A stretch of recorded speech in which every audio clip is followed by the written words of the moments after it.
warahmatullahi wabarakatuh. Kali ini kita akan mempelajari tentang pengenalan alat laboratorium. Jadi kita ketahui bahwa alat laboratorium adalah merupakan suatu komponen yang sangat penting dalam kegiatan praktikum untuk menunjang keberlangsungan dalam kegiatan praktikum. Jadi alat praktikum itu terdiri dari berbagai jenis atau bahan penyusunnya. Ada yang terbuat dari kaca, ada yang terbuat dari kayu, ada yang terbuat dari keramik, dan ada juga yang terbuat dari besi, dan ada yang terbuat dari plastik. Mari kita perkenalkan satu-satu apa saja sih alat laboratorium yang biasanya digunakan pada saat praktikum. Yang pertama kita kenalkan, ini namanya adalah gelas piala atau gelas beker. Jadi gelas beker ini terdiri dari beberapa ukuran, ada yang 1000 mili, ada yang 400 mili, ada yang 250 mili, dan ada yang 1000 mili. Kemudian gelas piala atau gelas beker ini fungsinya adalah untuk menampung zat atau larutan. Kemudian fungsi yang kedua adalah untuk menyimpan zat, dan bisa juga digunakan untuk memanaskan suatu zat. Kemudian yang kedua adalah labu Erlenmeyer.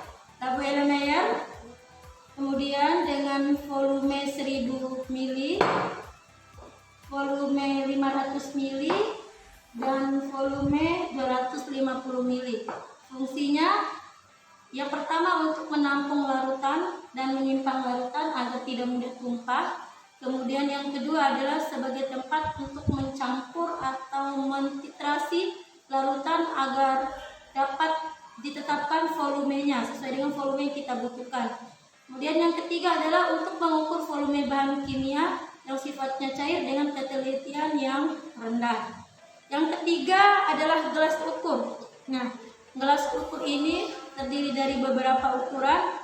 Ada yang ukurannya adalah 500 mili, kemudian ada yang ukurannya 250 mili, 50 mili, dan 25 mili. Fungsinya adalah untuk mengukur volume larutan atau zat cair dengan tepat. Kemudian yang kedua adalah labu ukur atau labu takar. Jadi labu ukur atau labu takar ini juga bisa dikatakan adalah labu destilasi, atau biasanya saya menyebutnya dengan mudah adalah labu gin, karena ini bentuknya seperti untuk menyimpan gin. Jadi labu destilasi atau labu ukur ini atau labu takar ini fungsinya adalah untuk membuat suatu larutan dengan golongan yang diketahui secara teliti. Kemudian untuk mengencerkan larutan sampai volume tersebut sesuai dengan ketinggian, sesuai dengan konsentrasi atau ketelitian yang tinggi. Nah, ini juga bisa dijadikan sebagai destilasi. Destilasi atau untuk menyampur cairan. Beberapa cairan dimasukkan, kemudian kita putar searah jarum jam atau berlawanan jarum jam, kemudian akan tercampur, dan ini sangat aman kalau digunakan untuk mencampur cairan yang sifatnya adalah cair. Kemudian next, yang berikutnya adalah corong. Nah, ini corong terbuat dari kaca. Kemudian corong ini sebagai alat bantu untuk memindahkan atau memasukkan larutan ke dalam wadah. Contohnya seperti ini. Kemudian yang kedua adalah untuk membantu penyaringan. Jadi teknik penggunaannya, kita ambil kertas saring. Misalnya kita mau memasukkan cairan ke dalam satu, misalnya contohnya yang ini ke gelas ukur. Kemudian tinggal kita tuangkan cairan tersebut. Kemudian yang ketiga juga, dia fungsinya adalah sebagai alat yang digunakan untuk membantu dalam proses fotosintesis. Kalau kita mau menguji proses fotosintesis, ini biasanya dipakai corong. Kemudian yang berikutnya adalah cawan Patrick. Nah, cawan Patrick ini terdiri dari dua buah, kemudian yang bagian bawahnya berukuran besar dan bagian atasnya berukuran kecil untuk menutupnya. Nah, fungsi dari cairan Petrik yang pertama adalah untuk mengembangkan mikroba atau membiarkan sel. Kemudian fungsinya juga untuk menyimpan bahan pengamatan dalam ukuran kecil. Jadi contohnya kalau kita mau mengamati sel pada bawang merah, jadi bawang merah yang sudah diiris setipis mungkin, kemudian kita simpan di cairan Petrik sebelum dimasukkan ke dalam kaca benda atau kaca pengamatan. Kemudian yang berikutnya ada lampu spiritus. Fungsinya untuk memanaskan pada saat kegiatan sterilisasi cairan atau memanaskan larutan. Kemudian yang berikutnya ada murta dan alu. Ini terbuat dari keramik. Jadi murta dan alu fungsinya adalah untuk menghaluskan bahan yang masih bersifat kasar atau masih bersifat padat. Kemudian ada rak tabung reaksi. Jadi rak tabung reaksi fungsinya sebagai tempat untuk meletakkan tabung reaksi. Kemudian di sini ada tabung reaksi juga. Tabung reaksi itu fungsinya adalah untuk memasukkan cairan dalam ukuran yang kecil. Juga dijadikan sebagai tempat untuk memanaskan. Jadi cairan dikasih masuk, kemudian kita panaskan di atas bunsen. Yang berikutnya adalah alat bedah. Nah, alat bedah ini dia disimpan dalam satu tempat, itu dompet. Jadi di dalam ada isinya. Jadi ini beberapa isinya, semuanya terbuat dari besi. Jadi alat bedah ini digunakan untuk membedah hewan ketika kita mau mengamati bagian dalamnya. Kemudian ada namanya pipet gondok. Nah, pipet gondok ini fungsinya adalah untuk mengambil bahan dalam ukuran atau volume yang besar. Jadi pipet gondok ini berbeda dengan pipet yang lainnya karena dia punya tabung tersendiri. Jadi ini nanti ini dipasang dengan karet yang biasa dipencet. Nanti cairannya beberapa cairan yang kita mau campurkan dikasih masuk dulu, ditampung dulu. Hasil cairan berikutnya dikasih masuk dulu, baru nanti kita pakai untuk dimasukkan ke alat yang dituju. Kemudian yang berikutnya ada yang namanya adalah pipet ukur. Nah, pipet ukur ini namanya pipet ukur. Jadi pipet ukur ini terdiri dari beberapa ukuran. Ada yang ukurannya adalah 100, kemudian ini 100, ini yang untuk 100 mili. Kemudian ini kan untuk mengambil cairan dalam volume mili. Kemudian yang ini adalah 250 mili. Jadi untuk mengambil cairan dalam ukuran besar. Kemudian ada namanya adalah pipet tetes. Pipet tetes ini sering digunakan untuk mengambil cairan dalam jumlah yang kecil. Dia tidak memiliki ukuran ya. Jadi tidak memiliki ukuran.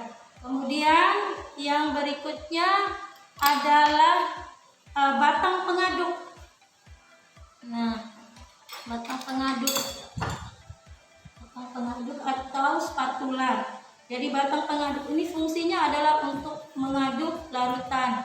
Bisa juga ini digunakan untuk membantu untuk mengambil bahan yang sudah digerus dalam ukuran yang kecil. Kemudian yang berikutnya itu ada termometer. Nah, ini termometer klinik atau disebut sebagai termometer badan. Jadi fungsinya adalah untuk mengukur suhu badan pada manusia dan pada hewan.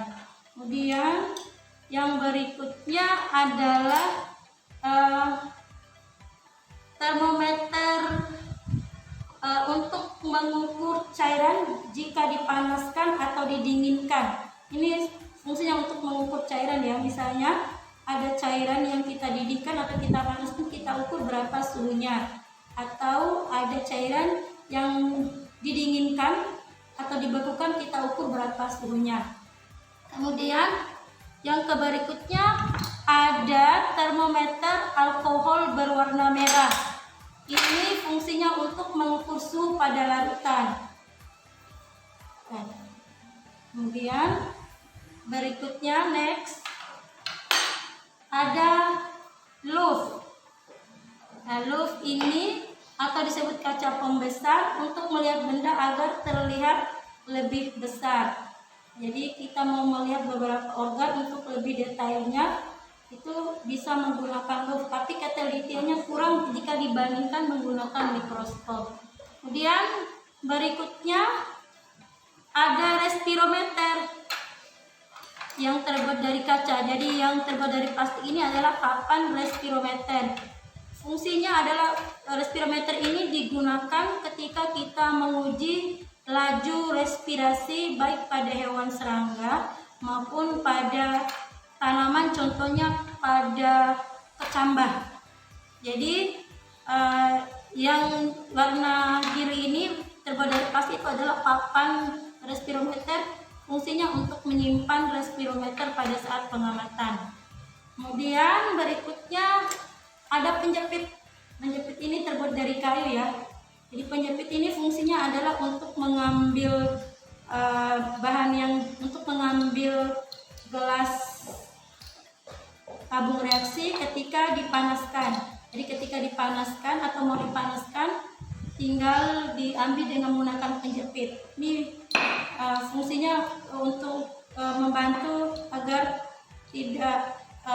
tangannya tidak terkena panas. Kemudian next yang berikutnya ini ada namanya adalah mikroskop. Jadi mikroskop itu ada dua jenisnya yang ada di laboratorium kami. Yang pertama adalah mikroskop binokuler. Kenapa dikatakan binokuler? Karena dia memiliki dua lensa okuler. Kemudian tujuannya untuk mengamati objek yang ukurannya sangat kecil dan untuk mengamati objek dalam ukuran kecil agar terlihat besar atau terlihat detail. Kemudian yang berikutnya ada mikroskop stereo. Jadi mikroskop stereo ini berbeda dengan mikroskop binokuler. Ini menggunakan cahaya, menggunakan bantuan listrik. Kalau yang ini menggunakan cahaya matahari atau cahaya dari benda yang diamati. Fungsinya adalah untuk observasi dengan perbesaran rendah dari sampel yang berukuran relatif besar secara 3 dimensi menggunakan cahaya matahari. Kemudian yang berikutnya kita punya kawat kasa atau kawat penyangga. Ini fungsinya untuk menyangga gelas piala mungkin kalau ketika dipanaskan atau laba ukur yang dipanaskan. Kemudian kain kasa atau kawat penyangga ini pasangannya adalah kaki 3. Ini terbuat dari besi ya. Ini fungsinya untuk menyimpan atau kedudukan yang dipakai untuk menyimpan kawat kasa atau kawat penyangga. Kemudian yang berikutnya ini adalah kertas saring. Nah, kertas saring ini fungsinya adalah untuk menyaring bahan yang bersifat padat, kemudian kita mau mengambil sarinya yang sudah digerus pada intinya, atau kita mengambil atau menyaring bahan yang dasarnya adalah bersifat cair untuk mendapatkan bahan yang lebih steril lagi. Kemudian yang berikutnya ini adalah neraca Ohaus. Ini neraca Ohaus 3 lengan yang ini. Kenapa dikatakan 3 lengan? Karena ini ada 3 alat bagian ukurnya.